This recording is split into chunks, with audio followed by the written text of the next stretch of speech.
எல்லாம் கிடைச்ச ஒரு இடத்துல இருந்து ஒருவன் மேலுக்கு வர்றதுக்கும், எதுவுமே இல்லாத இடத்துல இருந்து ஒருத்தன் மேலுக்கு வர்றதுக்கும் வித்தியாசம் இருக்கு. அந்த கேட்டகரியில தான் பூசலார் நாயனார். தன் வயிறே நிறையாத போது, இறைவனுக்கு ஆலயம் எழுப்பணுங்கிற ஒரு உயர்வான சிந்தனை நமக்கெல்லாம் வருமா?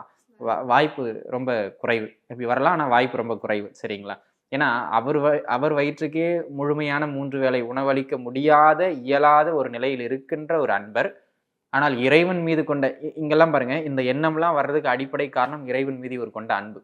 இறைவன் மீது கொண்ட இவர் விதிப்படிலாம் வழிபட்டு இருந்தாருன்னா இந்த எண்ணம்லாம் வராது. இந்த உயர்நிலையெல்லாம் அவர் அடைஞ்சிருக்க மாட்டார். அப்ப அவர் என்ன சொல்றார்? மானசீகமா நம்ம வழிபட்டுக்கிட்டே இருக்கோம் இறைவனை. நம்மளால ஒரு கோவில் இறைவனுக்கு கட்டி அழகு பார்க்கணும் அப்படின்னு சொல்லிட்டு, இப்போ எல்லா தாய்மார்களுக்கும், தந்தைமார்களுக்கும் இல்லாதவங்களுக்கு கூட பார்த்தீங்கன்னா, நம்ம பிள்ளைக்கு இந்த மாதிரிலாம் கல்யாணம் பண்ணணும்.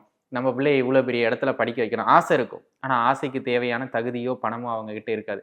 இருந்தாலும் அவங்க சொல்ற ஒரு வார்த்தையை பாருங்க, என் தலையை அடமானம் வச்சாச்சும் நான் உன்னை படிக்க வச்சிடுறேன். என் தலையை அடமானம் வச்சாச்சும் நான் உனக்கு கல்யாணம் பண்ணிடுறேன். என் உயிரை கொடுத்தாச்சும் நான் உன்னை வாழ வச்சிருவேன். இதெல்லாம் யாருங்க? அந்த தாய் தந்தையினுடைய அன்பு தான். இந்த உலகத்திலேயே ஒரு குழந்தை நல்லா இருக்கணுங்கிறத அந்த பெற்றோர்களை தாண்டி வேற யாரும் நினைப்பாங்களா அப்படின்னா ரொம்ப வாய்ப்பு குறைவு. அந்த மாதிரியான எண்ணத்துல தன் வயிறே நிறையாத பூசலார் மன நிறைவோடு இறைவனுக்கு கோவில் கட்டணும் அப்படின்னு நினைக்கிறார்.